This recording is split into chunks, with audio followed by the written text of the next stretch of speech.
De volta agora, mais um capítulo do módulo de Educação Cristã, que vamos abordar agora a organização geral da Escola Bíblica Dominical. Mas deixa eu falar algo para você, que eu não falei nem no primeiro vídeo, mas para nos ajudar, inscreva-se no canal e deixa seu like, ative o sininho, para que você possa receber todas as notificações de outros vídeos, tá ok?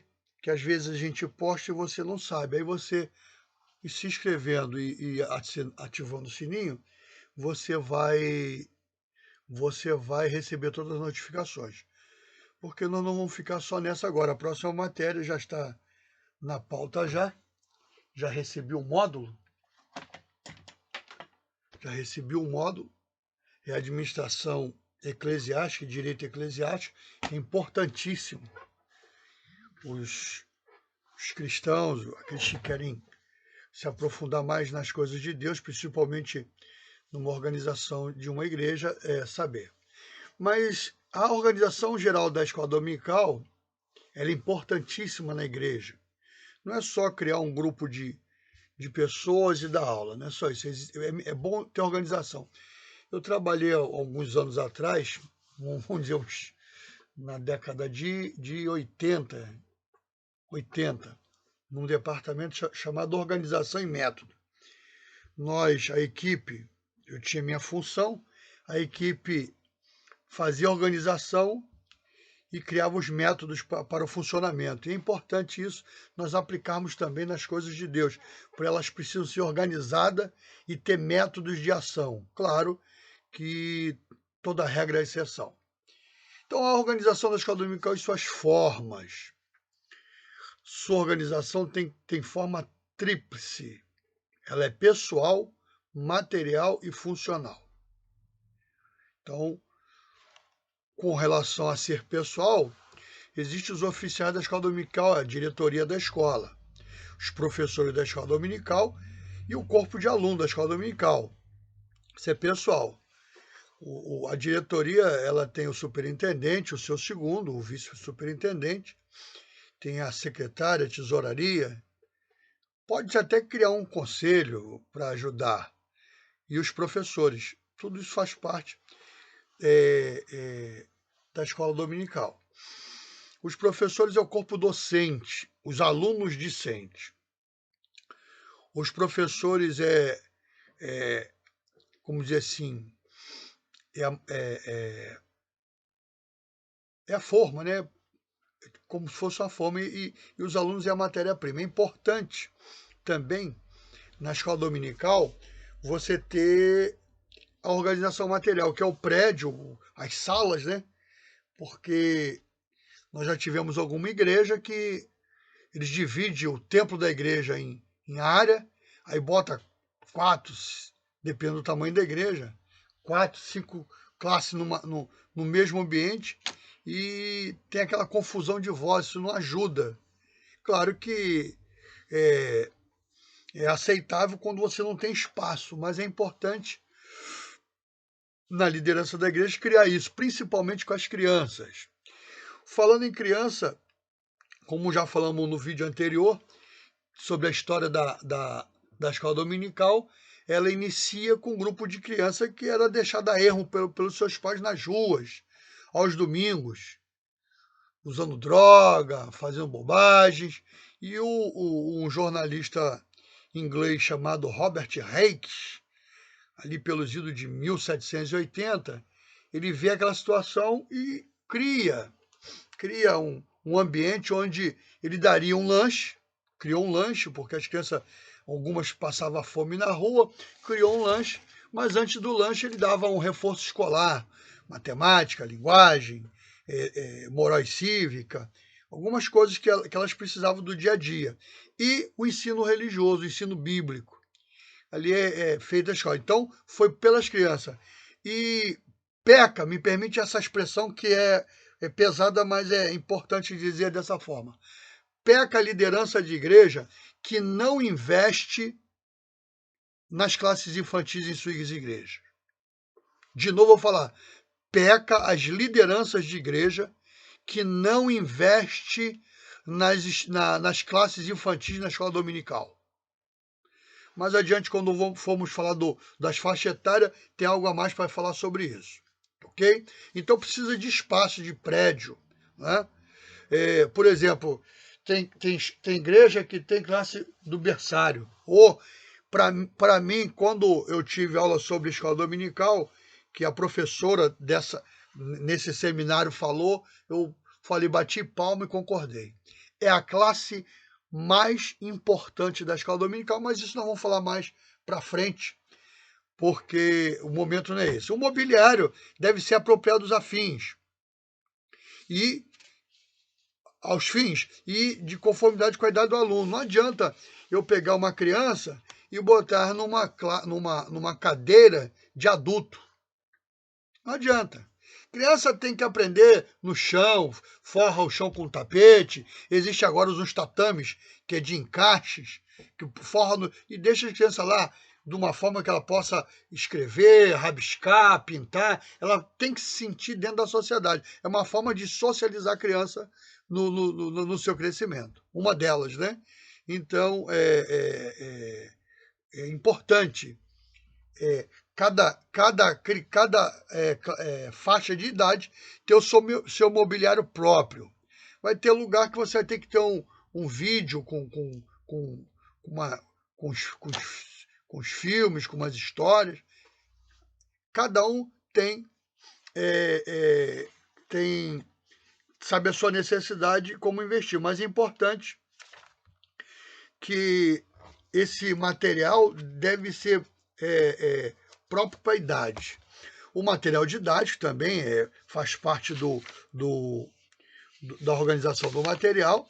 A literatura é o principal e quase imprescindível, não sendo, no entanto, o único material didático.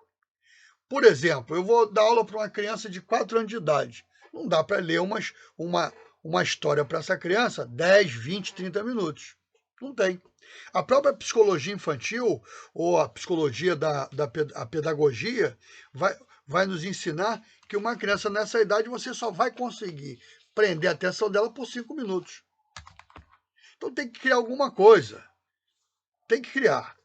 O pessoal usa até esses bonequinhos para contar história, que as crianças ficam fascinadas. Então, cria-se o seu próprio material didático. Eu, por exemplo, quando fui superintendente numa igreja, uma das igrejas que eu servi ao Senhor,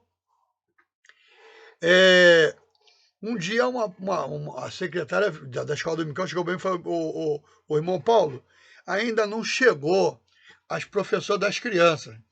Eu falei, tá bom, me dá 2 minutos que eu vou lá. O que eu fui fazer? Eu fui lá, sentei no chão, de terno e gravata, que eu ia na igreja nessa época de terno e gravata, e sentei no chão com as crianças e comecei a brincar, a contar historinha, a rabiscar papel e tal, porque era a classe menorzinha da minha escola dominical. E ganhei o carinho das crianças, porque as crianças é isso. O grande mal, me permite, abrindo um aspas aqui, o grande mal do adulto é desejar que a criança tenha o comportamento dele. Não dá para entender isso. Não dá para entender isso. Eu vi um fato estranho, ainda não tive com a pessoa, mas quando eu estiver com a pessoa eu vou chamar a atenção dele. Ele deu uma correção na filha dele, no filho dele, batendo. E tem pai que bate na criança e depois de não chora. É complicado isso, é muito complicado. E depois gritou com a criança que era o pai dela e exigia respeito. Mas essa criança tinha 4 anos de idade, 5 anos de idade, se não me falha a memória, pois. O respeito de uma criança você obtém pelo respeito que você tem a ela.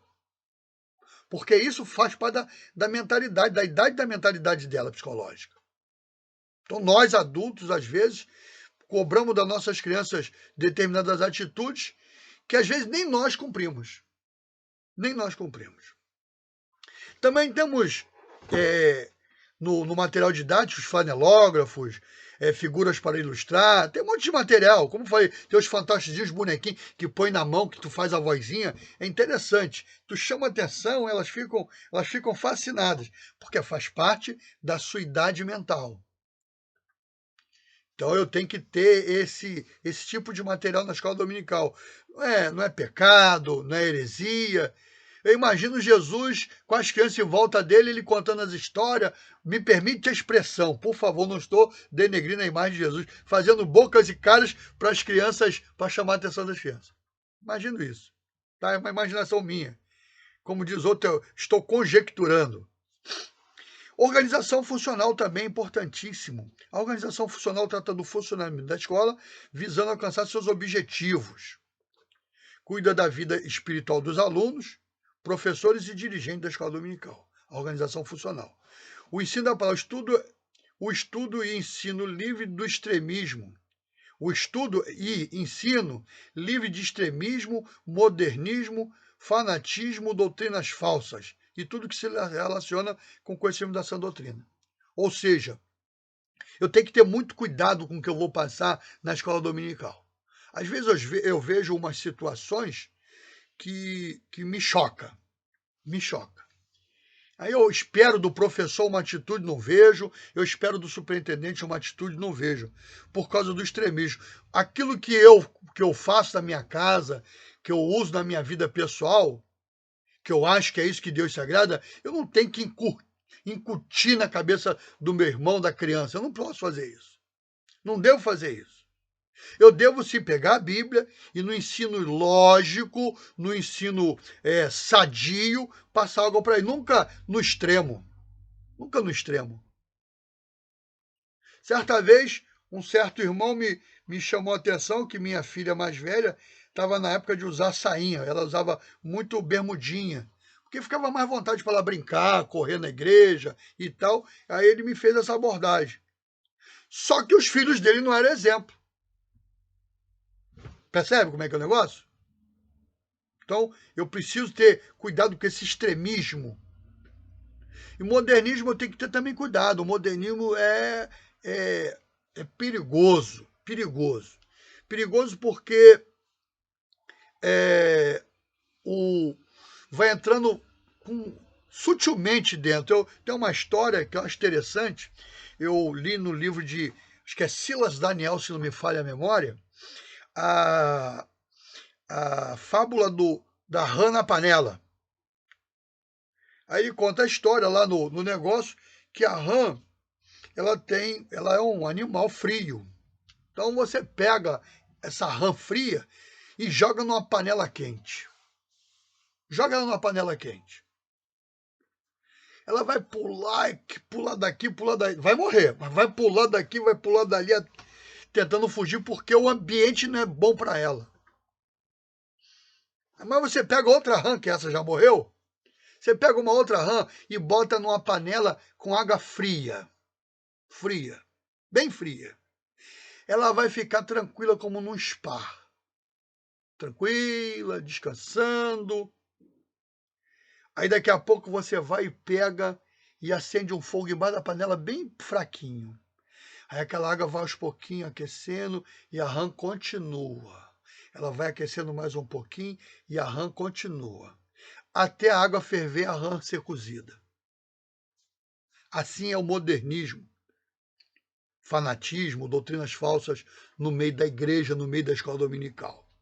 Vai entrando sutilmente, quando nós formos ver, estamos mortos e não percebemos que estamos mortos. Então tenha esse cuidado na organização funcional, porque existe objetivo espiritual para os alunos, professores e dirigentes.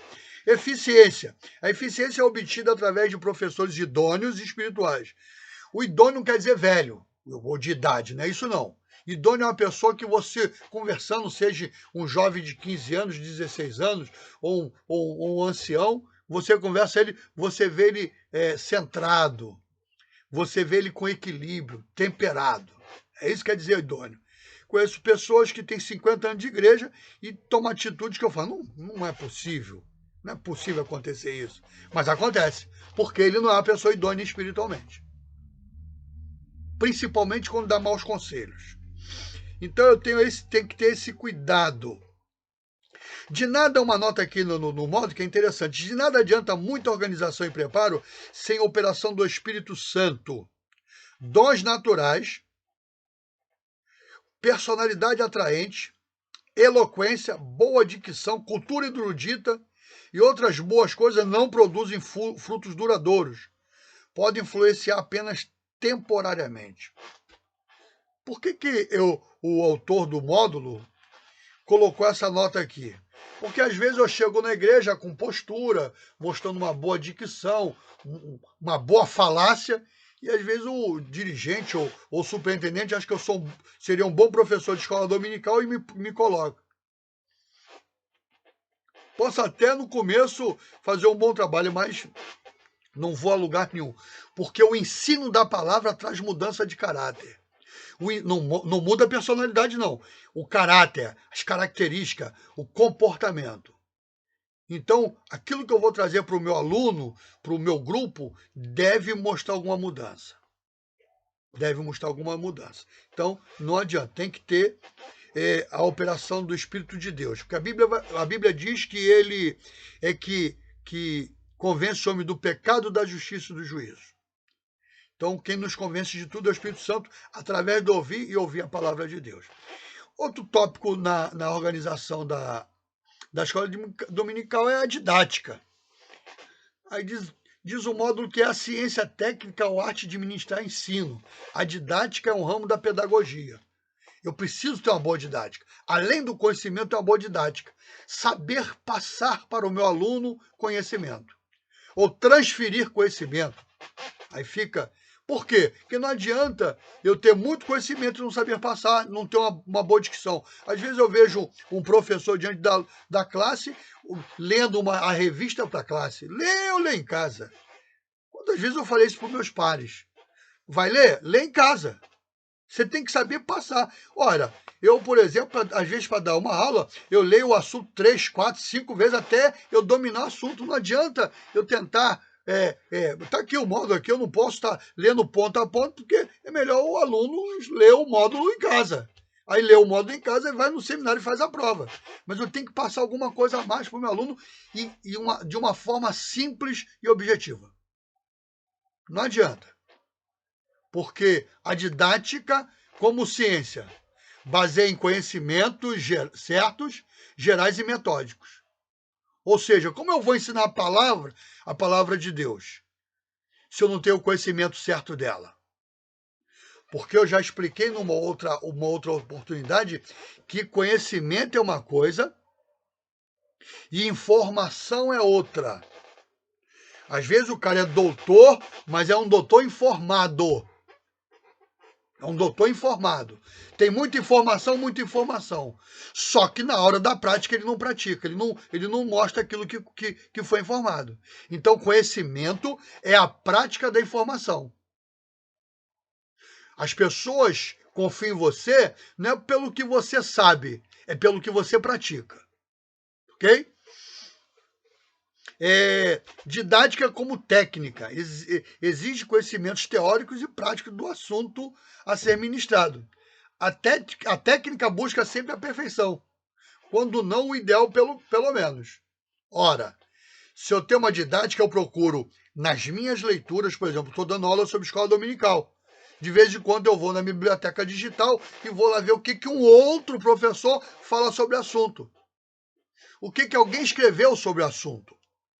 Que aí eu formo a minha ideia, vou basear, agora está dizendo aqui que eu vou basear isso em conhecimentos certos, então eu vou ter pelo menos uma perfeição, alguma coisa a mais para dar ao meu aluno.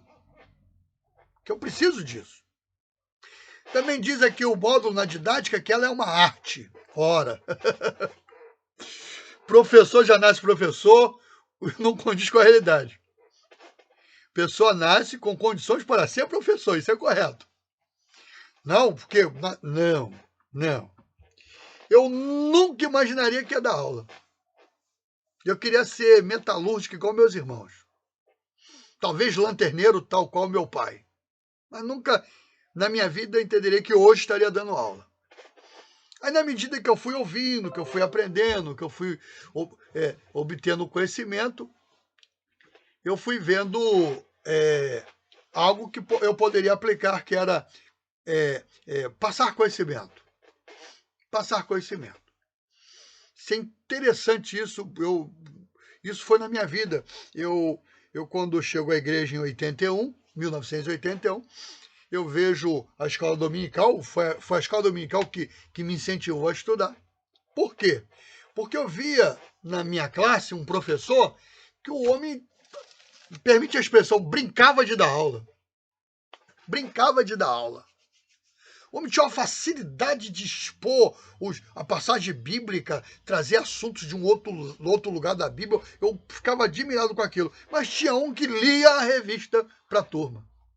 Ponto por ponto. Aí eu comecei a fazer as comparações, que é natural isso.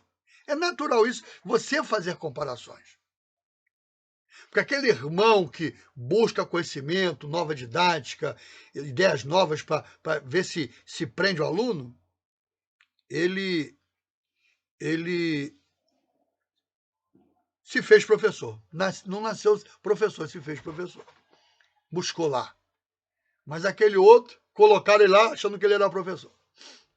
E isso me incentivou a estudar, ler livros, a ouvir várias pessoas dando aula para buscar uma forma mais abrangente, uma forma mais simples, uma forma mais didática para dar aula. Então, é dessa forma. E a leitura, você lê, porque você tem um HD, me permite, um HD não, uma placa-mãe, não sei como é que eu chamaria o cérebro, que é infinito. Você vai lendo, você vai lendo, você vai lendo, vai lendo, vai lendo, vai lendo, vai lendo. Eu sempre falo isso para os meus alunos, e estou nessa hora também lembrando isso a vocês. Você lê, lê, lê, lê, lê, lê, lê. A informação está dentro de você. Quando você vai dar aula, começa a desenvolver o teu raciocínio, existe o processamento natural na tua mente, no teu cérebro. Quando você quer alguma coisa aí no sistema de informática, no programa, você vai lá, dá informação, aí processa e traz o que você quer. É mais ou menos assim que funciona. Mas você precisa alimentar a tua placa-mãe, a tua placa de memória, porque o processador que está na tua mente vai trabalhar em função daquilo que você alimentou. Se você não alimentar, nunca ele vai te dar nada. Então eu preciso, como professor, ter interesse, eu preciso buscar.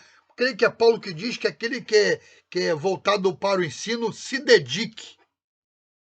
Se dedicar aí tá sempre lendo, tá sempre pesquisando. Eu sempre falo para os meus alunos, se me encontrar na rua sem bolsa, vai encontrar um livro na minha mão. Se eu vou para algum lugar que eu vou ficar esperando fila de banco, fila de loteria, na condução, no trem, no metrô, no ônibus, aonde eu estiver, eu não sei ficar sem ler. Só se eu estiver muito cansado, mas o meu negócio é ter sempre alguma coisa para me ler. Para me ler, sempre. Isso desde adolescente. Quando eu era mais jovem, eu lia jornal todo dia. O meu patrão comprava o jornal, acabava de ler e jogava no lixo. Eu falei, pô, não joga no lixo, não, dá para mim. Ele me dava, era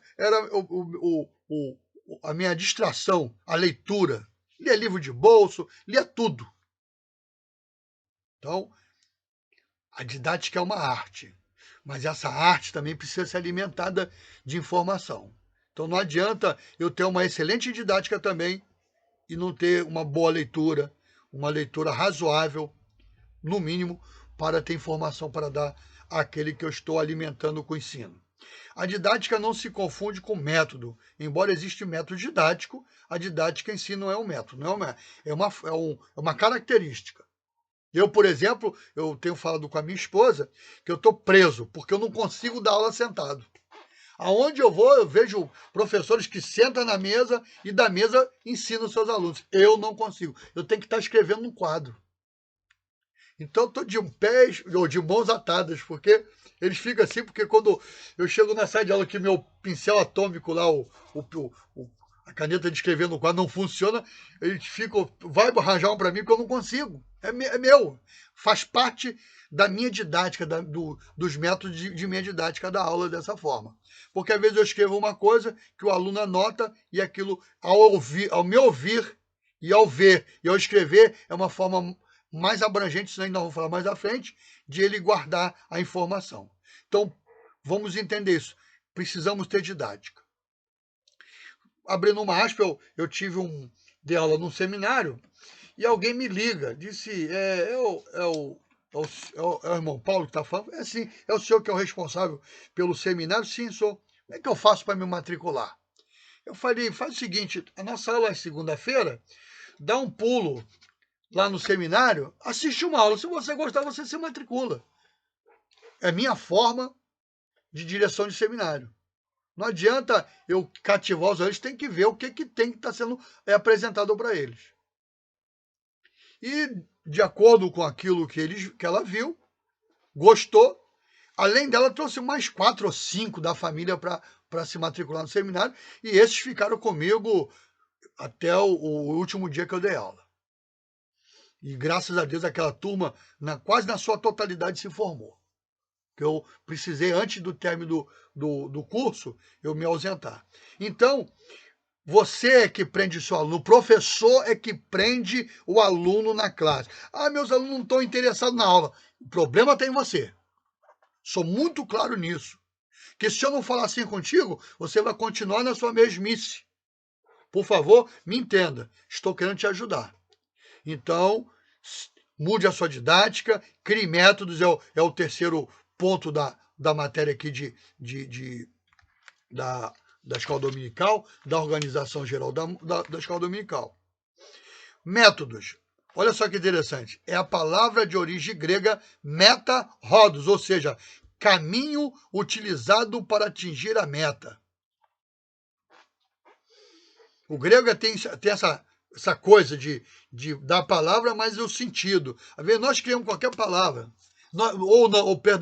Nós não deciframos o entendimento daquela palavra. Falamos, e às vezes não entende. Então, métodos é caminho utilizado para atingir uma meta. Método de ensino, em cada lição, deve depender da natureza da lição. Quer dizer, se eu vou falar sobre... Próxima matéria eu falo sobre administração eclesiástica. Então eu vou sair do corpo do culto, aqui nós estamos do corpo de ensino para o corpo administrativo. Então aqui é uma outra didática, eu tenho que formatar esse método para que meu aluno entenda a matéria, aprenda e quando precisar colocar em prática não tenha dificuldade. Então o método é isso. Método de ensino em cada lição deve depender da natureza da lição. Algumas são mais próprias para um método, enquanto outras se apresentam melhor com um método diferente. Aí é o professor que tem que ter essa sensibilidade, esse feeling, esse sentimento, ok? Aplicação do método,